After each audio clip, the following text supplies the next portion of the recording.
పాలకొల్లో already 2 సార్లు అదే రామనాయుడు గారు చూశారు.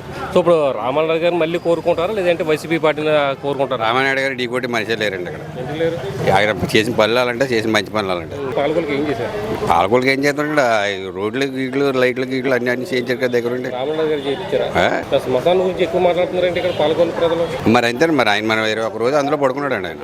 అందులో పడుకున్నారు అంటే కాపల మీరు లేరని పందులో లాగేస్తున్న శవాలని లాగేస్తున్నా దెయ్యాలు గియ్యాలు ఉన్నాయని చెప్పి దెయ్యాలు ఉంటావేంటి నేను ఉంటే అప్పుడు నాకేమైనా అవుతే మీరు ఎవరు ఉంటుందో నాకు బాగుంటే మీరు ఉండాలని చెప్పి అతను ఉండి అలా ఉండి జిల్లా చేసాడు మేడం. ఒక ఎమ్మెల్యే గురించి ఎంత మంచిగా చెప్తున్నా అంత మంచి వ్యక్తి పాలకొల్లు ఎమ్మెల్యే గారు. మంచి నెంబర్ 1 చూడక్కర్లేదు. ఇప్పుడు డైరెక్ట్ మంత్రినండి. మంత్రి వేరే ఆల్టర్నేటివ్ అసలు వేరే వాళ్ళు ఛాన్స్ ఉండదండి. ఎందుకంటే మనిషి వ్యక్తి మంచివాడండి. మన ఇంట్లో మనిషిలాగా వస్తాడు, ఏ ఫంక్షన్ కానీ వస్తాడు, సౌకర్యం వస్తాడు, దేనికైనా వస్తాడు. ఆయన ఢీ కొట్టాలంటే ఎవరి వల్ల అవ్వదు.